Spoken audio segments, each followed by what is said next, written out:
नई सदी, नया साल, नया महीना, खबरें भी नई। चंद्रयान से आसमान तक, देश से विदेश तक, बाजार से जन सरोकार तक, सब पर है हमारी पकड़। देखिए देखिए खबर सदीनामा सदीनामा सदीनामा। करते हुए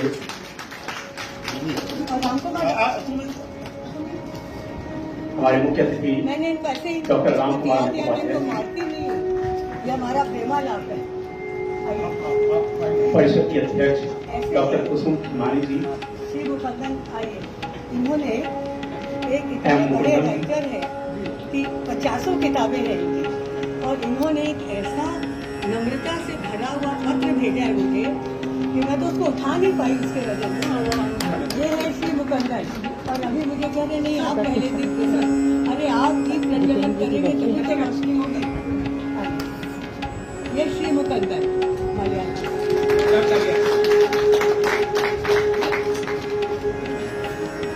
जसवीर सिंह भुल्लर, मैं ले जाऊंगा, एक मिनट। ये कल रात को 12 बजे पहुंचे यहाँ, और जो एक झटका होना चाहिए वो आप इनमें देख सकते सर।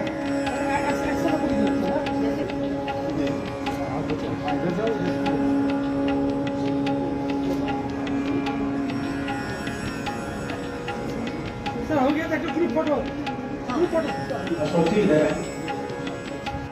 असली विभूतियां तो इधर खड़ी है, इधर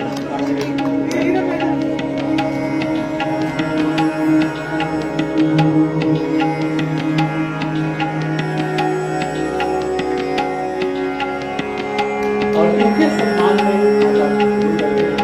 बाहर बहुत गुजराती ग्रुप है कि हिंदी की बातें कम हो जाएगी, जरूर कहते हैं। और इसके बाद संवाद सत्र शुरू होगा, और इस संवाद सत्र का संचालन करेंगे डॉक्टर संजय जायसवाल, और अध्यक्षता करेंगे डॉक्टर शंभुनाथ। मीनाक्षी भी थोड़ा सा सरक जाए।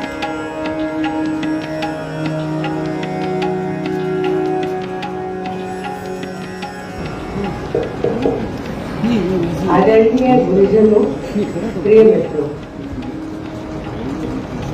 हम आज हॉल में श्रोताओं की कमी को और दर्शकों की कमी को कोई उल्लेखना नहीं देंगे, क्योंकि बाहर जो गर्मी पड़ रही है उसके बावजूद आप लोग यहाँ पधारे, ये परिषद का सौभाग्य है।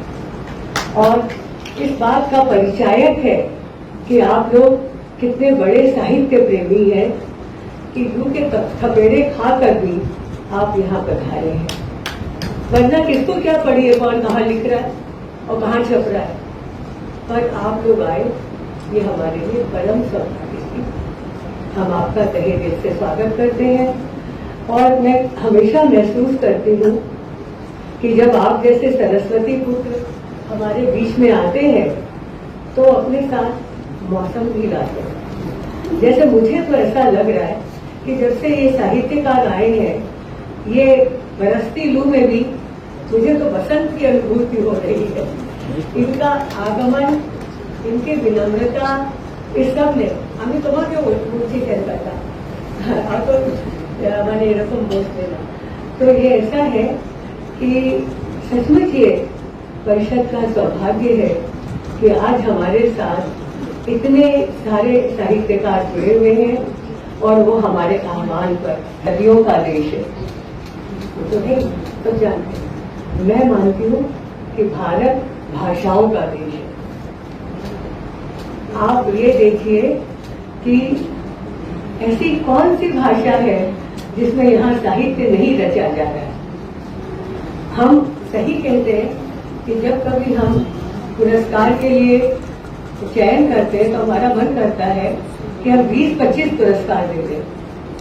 ऐसा सुंदर लिख रहे हैं कलकत्ता में रहने वाले साहित्यकार कि हमारा मन ही नहीं भरता, पर हर कार्यक्रम की सीमा होती है, इसलिए उसके तहत फिर हम अपने पर काबू कर लेते हैं। पर मित्रों, ये सब हमारा परम सौभाग्य है कि हम रविंद्रनाथ की इस धरती पर चल रहे हैं, जहां मैं मानती हूँ कि कभी रूखे थपेड़े आते ही नहीं है, हमेशा बसंत रहता है। और आज तो आप जैसे सब आए हैं साहित्य प्रेमी, तो आज तो गर्मी पड़ी नहीं सकती। मित्रों, हमारा यह समारोह 4 कोनों से 4 विद्वान हम चुनते हैं, युवा और 4 वरिष्ठ, और 8 कोनों से चुने हुए पूरे भारत के मानचित्र को कोशिश करते हैं कि हम, जैसे मलयालम से अगर मुकुंदन है तो ठेठ मोहाली से जसबीर भुल्लर है, हाँ, इस तरह सब अलग अलग। तो ये जो इस तरह छोटा भारत यहाँ रचा गया है, ये आप सबकी कृपा से रचा है। मैं आप सबको बहुत बहुत सलाम करती हूँ, धन्यवाद देती हूँ।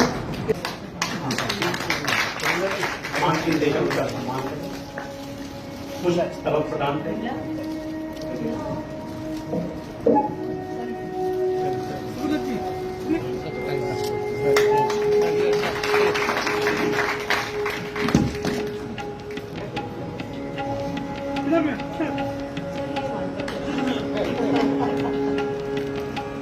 मैम एक बार यहाँ देखिए मैम।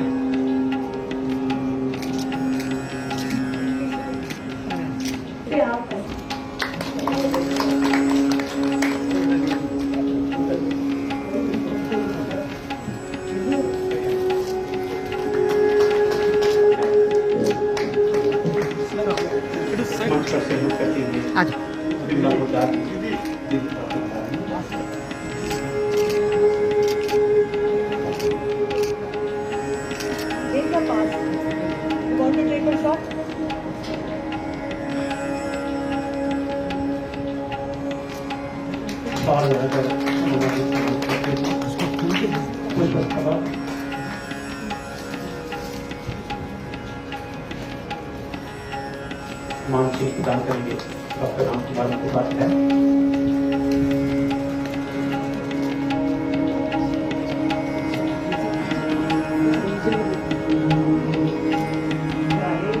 भगवान का धन्यवाद दीर्घकाल से इस देश को और वंचित समुदायों को साहित्यिक वाणी प्रदान करते हैं। आप एक संदेश न केवल सुपरिचित है, बल्कि आप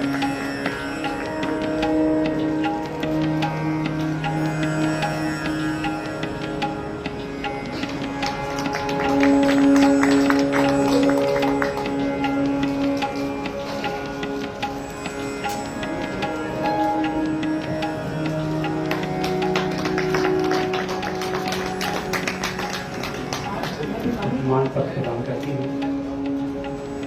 डॉक्टर कुसुम खिवानी जी।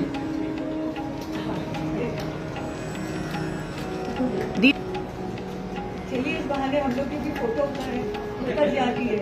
बड़े लोगों के साथ रहने का युवा पुरस्कार 2025 श्री संदीप शिवाजी राव जगदाले, मराठी की युवा पीढ़ी के प्रखर कवि श्री संदीप शिवाजीराव जगदाले मराठी साहित्य की एक महक संभावना के रूप में देखे जा रहे हैं।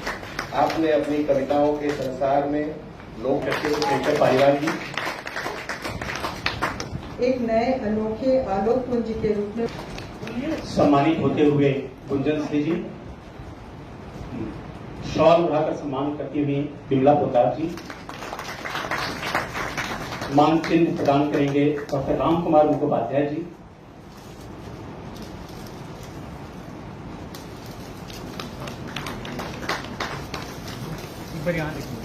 एवं पुरस्कार राशि अच्छा होंगे। कभी मौका मिला है तो उनका गीत भी सुना जाएगा। कन्नड़ के प्रतिभा संपन्न युवा कवि श्री आरिफ राजा ने अपने काव्य संसार के नए प्रयोगों और मुहावरों से न केवल पाठकों को चमत्कृत किया है, बल्कि साहित्यिक संभावनाओं के नए द्वार भी खोले हैं। आपके अब तक 3 कविता संग्रह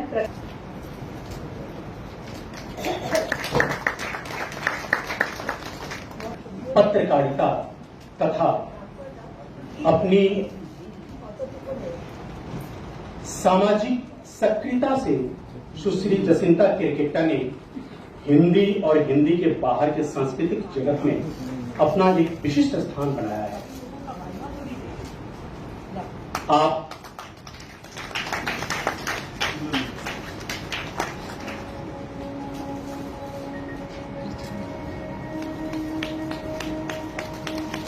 प्रदान करते हैं डॉक्टर वसीम कमानी। सुशील जी सही से खड़े हो जाइए। वाकई आपके इस महत्व कार्य के लिए बहुत बहुत धन्यवाद। शुक्रिया। गीत प्रज्वलन करते हुए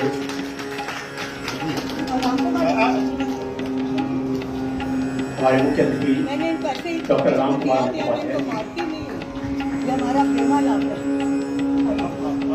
परिषद के अध्यक्ष डॉक्टर कुसुम खिमानी जी, उन्होंने एक इतने बड़े राइटर है कि 50 किताबें हैं और उन्होंने एक ऐसा नम्रता से भरा हुआ पत्र भेजा है मुझे कि मैं तो उसको उठा नहीं पाई इसके वजह से। ये है श्री मुकंदर और अभी मुझे कह रहे नहीं आप पहले दीप प्रज्वलन। अरे आप दीप प्रज्वलन करेंगे तो उनकी रोशनी होगी। ये श्री मुकंदर मलयालम।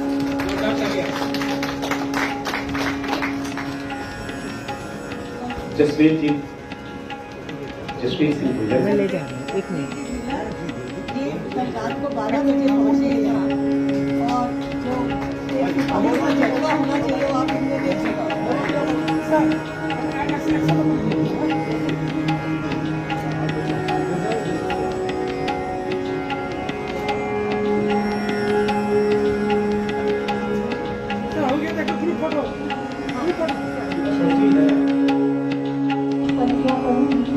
और मैं चाहूँगी कि बहुत सारी बातें तो मेरी कविताओं में है, इसलिए मैं कुछ कविताएं भी पढ़ूंगी। सबसे पहले मैं भारतीय भाषा परिषद का धन्यवाद करती हूँ कि परिषद ने 2024 के युवा पुरस्कार के लिए मुझे चुना है। पुरस्कार देने वालों को भी नहीं, पुरस्कार लेने वालों को भी एक चुनाव करना पड़ता है। इसलिए मैं यह कहूँगी कि यह परिषद देश की विविधता, इसकी विविध भाषा संस्कृति को बढ़ावा देने के लिए जिस तरह काम कर रही है, उनके विचारों के साथ खड़ा रहना जरूरी है। इसलिए मैं इस विचार के साथ आज यहाँ पर खड़ी हूँ।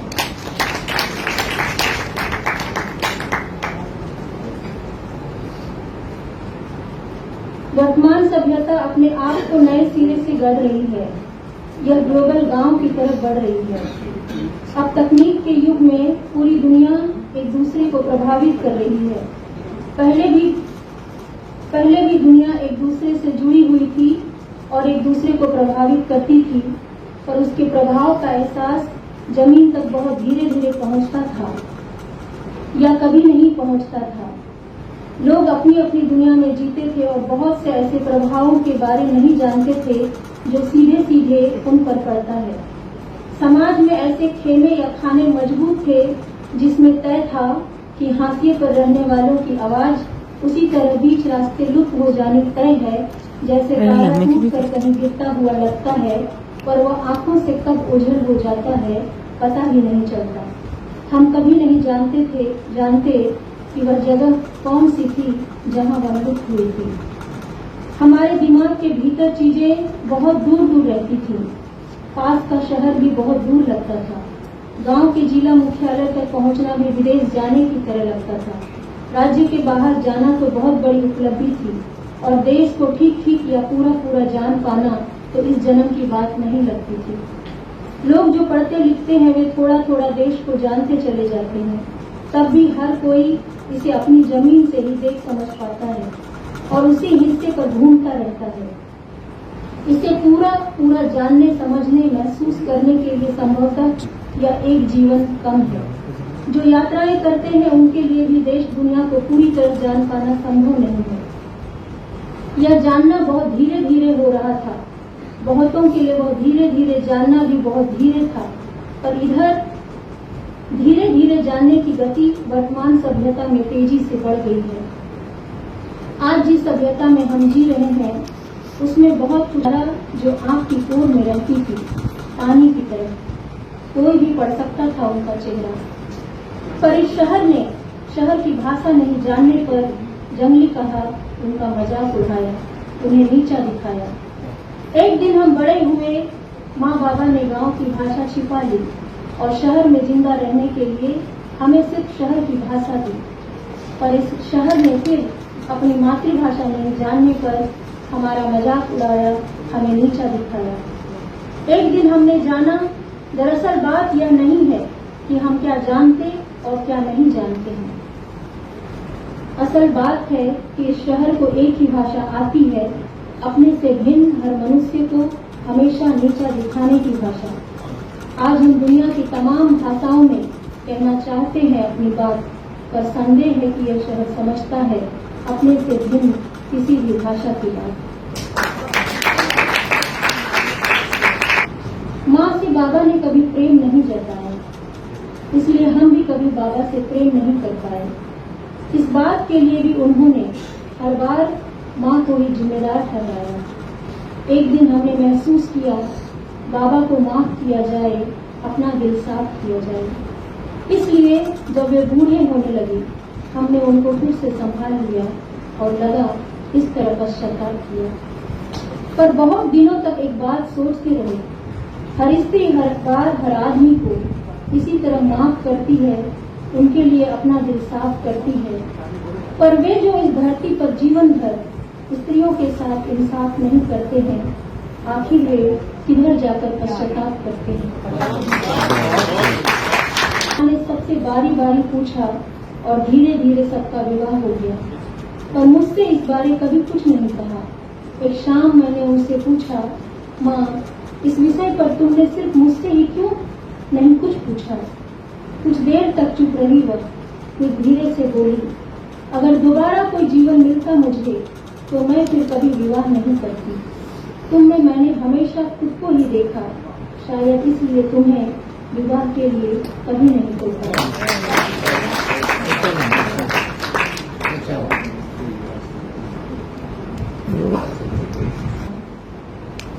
पेड़ों ने तुमसे पेड़ लगाने को नहीं कहा, बस अपने हिस्से की जमीन छोड़ने को कहा, जहां अपने तरीके से वे उग सके। पर तुम उनके हिस्से की जमीन पर जमे रहे और पेड़ लगाओ धरती बचाओ का नारा लगाते रहे। जिंदा रहने के लिए सांस लेकर भी अभी तुम बड़ी मुश्किल से